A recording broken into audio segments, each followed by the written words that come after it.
அகிலம் நியூஸ் நேயர்களுக்கு வணக்கம். இன்றைய மதிய நேர பிரதான செய்திகள். முதலில் தலைப்புச் செய்திகள். வெளிநாட்டு வேலைவாய்ப்பிற்காக காத்திருக்கும் இளைஞர்களுக்கான அறிவிப்பு. இனவாத குழுக்களுக்கு சம்பளம் வழங்கிய அரசாங்கம் வெளிப்படுத்திய அனுர.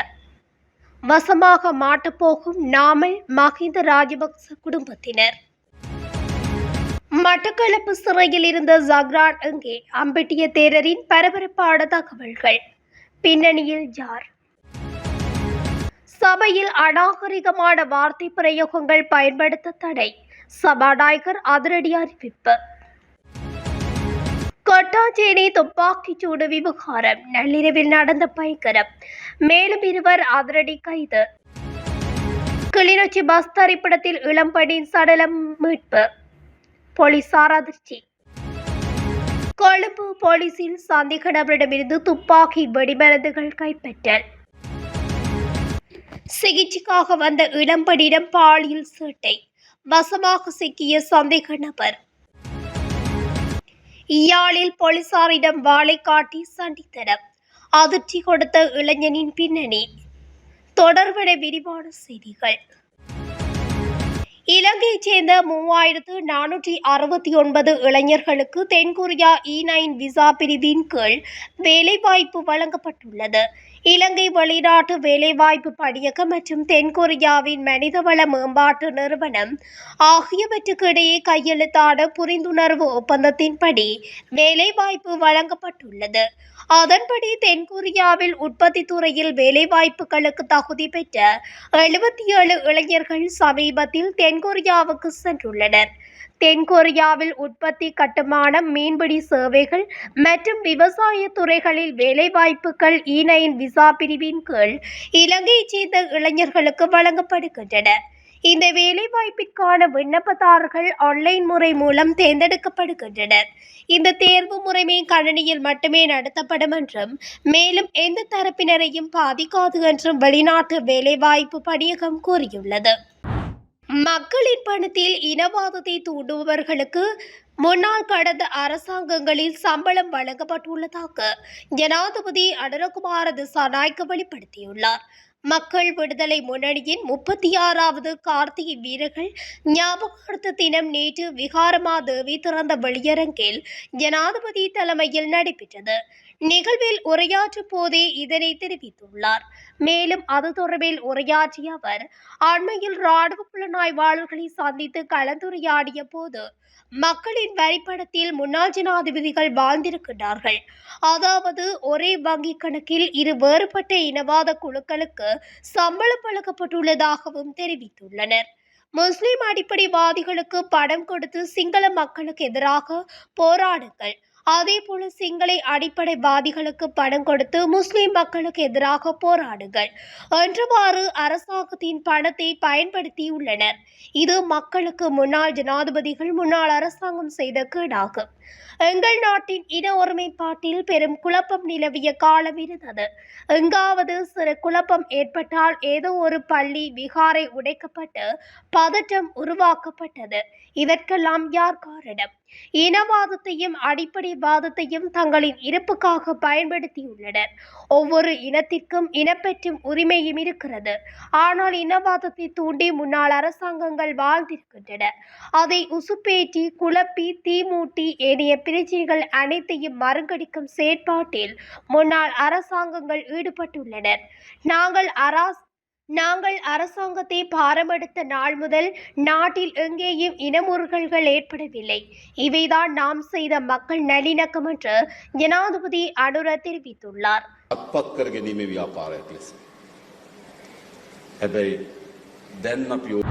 உயிர்த்த ஞாயிறு தொடர் கொண்டு தாக்குதலில் சம்பந்தப்பட்ட சக்ரான் தாக்குதலுக்கு முன்னர் கைது செய்யப்பட்டு மட்டக்களப்பு சிறைச்சாலையில் தடுத்து வைக்கப்பட்டிருந்த நிலையில் அவர் எப்படி சிறைச்சாலைக்குள் இருந்து வெளியில் வந்து தாக்குதலை நடத்தினார் என்று மட்டக்களப்பு மங்களராமய விகாரையின் விகாராதிபதி அம்பெட்டிய சுமணரத்ன தேரர் கேள்வி எழுப்பியுள்ளார். குண்டு தாக்குதலின் பின்னரே அவர் தொடர்பான காணொளிகளை பார்க்க முடிந்தது என்றும் அவர் குறிப்பிட்டுள்ளார். இடையமூடாக ஒன்றுக்கு வழங்கிய நேர்காணல் ஒன்றின் போதே அவர் மேற்கண்டவாறு குறிப்பிட்டுள்ளார். அத்துடன் உயிர்த்த ஞாயிறு தாக்குதல்களுக்கு ராஜபக்ச குடும்பத்தினருடன் தொடர்பு இருப்பதாகவும் பல தரப்பட்ட தகவல்கள் வெளியாகியிருந்தமை குறிப்பிடத்தக்கது. 2019ஆம் ஆண்டு நடத்தப்பட்ட ஈஸ்டர் தொடர் கொண்டு தாக்குதலுக்கு முன்னர் கைது செய்யப்பட்ட சஹ்ரான் மட்டக்களப்பு சிறைச்சாலையில் வைக்கப்படுகின்றார். சஹ்ரானை சிறைப்படுத்த தீர்ப்பளித்த மட்டக்களப்பு நீதிபதி பின்னர் விடுமுறையில் செல்கின்றார். அவர் விடுமுறையில் சென்ற 2 நாட்களின் பின் அவருக்காக பதில் நீதிபதி சேவையில் இருந்தார்.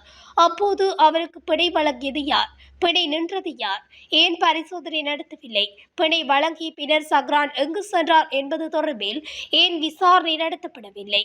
தாக்குதலின் பின்னர் அவர் வெளியிட்ட காணொளி நாட்டுக்கும் சர்வதேசத்திற்கும் இலங்கையில் ISIS இருப்பதாக தெரிய வந்தது. நான் மட்டக்களப்பில் 35 வருடங்களாக இருக்கின்றேன். தமிழீழ விடுதலை புலிகள் காலத்திலும் இருந்தால் இவை ஒவ்வொன்றும் தொடர்பிலும் எனக்கு நன்றாக தெரியும். சஹ்ரான் தனது போதனைகளுக்காக முதலில் காத்தான்குடியில் தனக்கான தளத்தை அமைத்துக் கொண்டு முஸ்லிம் மக்களை திரட்டும் போது நான் இது தொடர்பில் தெரிவித்தேன்.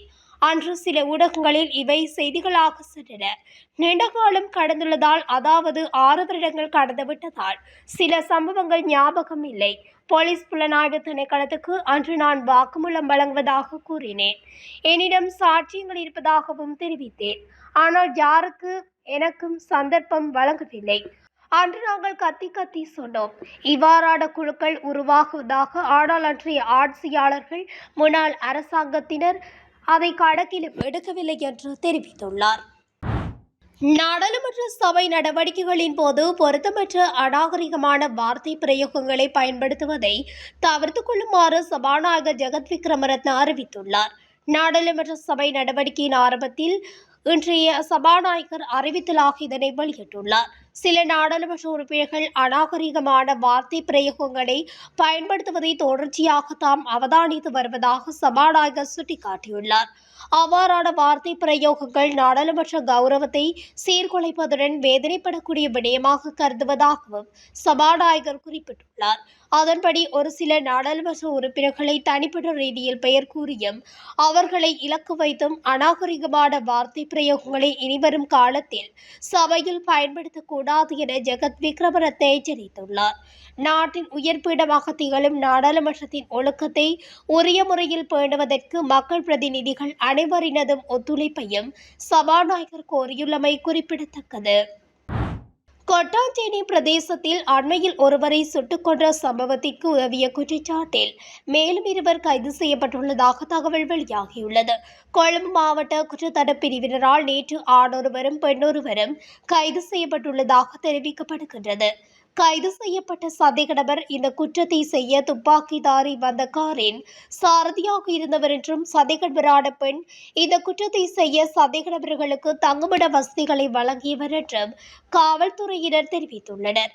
கைது செய்யப்பட்டவர்களில் சந்தேக நபருக்கு 27 வயது எனவும், அவர் கொழும்பு 13 பிரதேசத்தைச் சேர்ந்தவர் எனவும், சந்தேக நபரான பெண்ணுக்கு 32 வயது எனவும், அவர் மகரகம பிரதேசத்தைச் சேர்ந்தவர் எனவும் காவல்துறையினர் குறிப்பிட்டுள்ளனர். தற்போது கொழும்பு மாவட்ட குற்றத்தடுப்பு பிரிவினர் கைது செய்யப்பட்டவர்களை தடுப்பு காவல் உத்தரவின் கீழ் தடுத்து வைத்து மேலதிக விசாரணைகளை மேற்கொண்டு வருகின்றனர். கடந்த 7ஆம் தேதி கொட்டாச்சேரி காவல்துறை பிரிவின் 16ஆம் ஒழுங்கை பிரதேசத்தில் துப்பாக்கிச் சூட்டு சம்பவத்தில் கொல்லப்பட்டவர் குற்றக்கும்பல் உறுப்பினரான பூகுடு கண்ணா என்ற பாலச்சந்திரன் புஷ்பராஜ் என்பவரின் உதவியாளர் என்பதும் விசாரணையில் தெரியவந்துள்ளது. இந்த துப்பாக்கிச் சூட்டினால் அந்த பகுதி முழுவதும் நள்ளிரவில் பதற்றமான சூழ்நிலை எழுந்ததாகவும் கூறப்பட்டிருந்ததும் குறிப்பிடத்தக்கது. கிளிநொச்சி தட்டுவன்கோட்டை பகுதியில் உள்ள பஸ் தரிப்பிடத்துக்கு பின்னால் பெண்ணொருவரின் சடலம் அடையாளம் காணப்பட்டுள்ளது. பேருந்து தரிப்பிடத்தில் குறித்த பெண் உயிரிழந்து காணப்பட்டதாக தெரிய வந்துள்ளது. 36 வயது மதிக்கத்தக்க பெண்ணொருவரின் சடலமே இவ்வாறு மீட்கப்பட்டுள்ளது. சம்பவம் தொடர்பாக கிளிநொச்சி போலீசார் மேலதிக விசாரணைகளை மேற்கொண்டு வருகின்றனர். பேலியகுட போலீஸ் நிலையத்தில் தடுப்பு காவல் உத்தரவை பெற்ற சந்தேக நபர் ஒருவரிடமிருந்து துப்பாக்கி மற்றும் வெடிமருந்துகள் கைப்பற்றப்பட்டுள்ளன. ஐஸ் போதைப் பொருளுடன் கடந்த 11ஆம் தேதி களனி போலீசாரினால் ஒருவர் கைது செய்யப்பட்டு தடுப்பு காவல் உத்தரவின் பேரில் தடுத்து வைக்கப்பட்டு விசாரணைகள் நடைபெற்று வருகின்றன. குறித்த சந்தேக நபர் களனி பகுதியைச் சேர்ந்த 28 வயதுடையவர் என தெரிவிக்கப்படுகிறது. பேலியகுட பகுதியில் கடந்த மே 27ஆம் தேதி துப்பாக்கி முனையில் ஒருவரை கடத்தி பணம் மற்றும் சொத்துக்களை கொள்ளையடித்த சம்பவத்துடன் தொடர்புடையவர் என்பதும் விசாரணைகளின் போது தெரிய வந்துள்ளது. சந்தேக நபரை மேலும் விசாரணைக்குட்படுத்தியதில் பேலியகுட களனி பகுதியில் கைவிடப்பட்ட கட்டிடம் ஒன்றில் மறைத்து வைக்கப்பட்டிருந்த ரிவால்வர் ரக துப்பாக்கி மற்றும் 3 தோட்டாக்கள் கண்டுபிடிக்கப்பட்டுள்ளன. மேலும் ஆயுதம் மற்றும் வெடிமருந்துகள் என்பனவும் கண்டுபிடிக்கப்பட்டதாக தெரிவிக்கப்படுகிறது. கண்டி பேராதனை வீதியில் உள்ள தனியார் மருத்துவ நிலையத்தில் முகத்தில் உள்ள தழும்புகளுக்கு சிகிச்சை பெற வந்த இளம்பெண் ஒருவரிடம் பாலியல் சட்டை செய்ததாக கூறப்படும் சம்பவம் தொடர்பாக கண்டி குழந்தைகள் மற்றும் மகளிர் பணியகம் ஒருவரை கைது செய்துள்ளது. அந்த இளம்பெண் நேற்று மதியம் சிகிச்சைக்காக மையத்திற்கு சென்றிருந்த போது சிகிச்சைக்காக அவரிடம் 35,000 ரூபாய் செலுத்துமாறு வைத்தியர் கேட்டுள்ளார். குறித்த பணியிடம் 20,000 மட்டுமே இருந்ததால் மீதமுள்ள தொகையை பின்னர் செலுத்த யுவதி அவகாசம் கேட்டுள்ளார். இதன்போது 5,000 சிறப்பு கழிவாக செலுத்தி மீதமுள்ள 10,000 பின்னர் செலுத்த அனுமதிப்பதாக கூறியுள்ளனர். பின்னர் மருத்துவ நிபுணர் என்று கூறிக்கொண்ட குறித்த சந்தேக நபர் யுவதியின் உடலை பரிசோதிப்பதாக கூறி அங்கசேட்டையில் ஈடுபட்டுள்ளார். இந்த சம்பவம் தொடர்பில் பெண் போலீசாருக்கு வழங்கிய முறைப்பாட்டின் அடிப்படையில் குறித்த சந்தேக நபரை கைது செய்துள்ளனர். போதைப்பொருளை மீட்க சென்ற போலீசாரை வாளினை காட்டி மிரட்டிய நபருக்கு எதிராக 25க்கும் மேற்பட்ட வழக்குகள் நீதிமன்ற நிலுவையில் உள்ளதாக போலீசார் தெரிவித்தனர். சாவகச்சேரி பகுதியில் புதன்கிழமை இளைஞர் ஒருவரை போலீசார் கைது செய்து சோதனையிட்ட போது இளைஞரிடமிருந்து ஹெரோயின் போதைப் பொருளை போலீசார் மீட்டிருந்தனர். குறித்த இளைஞரிடம் மேற்கொள்ளப்பட்ட விசாரணைகளின் அடிப்படையில் நாவட்குழி பகுதியைச் சேர்ந்த மற்றொரு இளைஞனிடமும் போதைப்பொருள் இருப்பதாக போலீசாருக்கு இளைஞன் குறிப்பிட்டுள்ளார். அதனையடுத்து குறித்த இளைஞனை கைது செய்யும் நோக்குடன் நாவட்குழியில் உள்ள இளைஞனின் வீட்டுக்கு போலீசார் சென்ற வேளை வாளினை காட்டி போலீசாரை அச்சுறுத்தி விட்டு தப்பி செல்ல முற்பட்ட வேளை இளைஞனை போலீசார் மடக்கி பிடித்து கைது செய்தனர். கைது செய்யப்பட்ட இளைஞரிடம் முன்னெடுக்கப்பட்ட விசாரணையின் அடிப்படையில் அவரிடமிருந்து ஹெரோயின் போதைப் பொருளை போலீசார் மீட்டனர். மேலதிக விசாரணையில் யாழ்ப்பாணத்தில் உள்ள நீதவான் நீதிமன்றங்களில் குறித்த இளைஞனுக்கு எதிராக 25க்கும் மேற்பட்ட வழக்குகள் நிலுவையில் உள்ளதையும் போலீசார் கண்டறிந்துள்ளனர். இத்துடன் அகிலம் நியூஸின் இன்றைய மதிய நேர பிரதான செய்திகள் நிறைவடைகின்றன. தொடர்ச்சியாக செய்திகளை அறிந்து கொள்ள அகிலம் நியூஸ் ஊடகத்துடன் இணைந்திருங்கள். நன்றி, வணக்கம். அகிலம், மாற்றத்திற்கான மக்கள் குரல். இந்த வீடியோ பிடிச்சிருந்தா லைக் பண்ணுங்க, கமெண்ட் பண்ணுங்க, ஷேர் பண்ணுங்க. மறக்காம கீழே இருக்க பெல் ஐகானை கிளிக் பண்ணுங்க.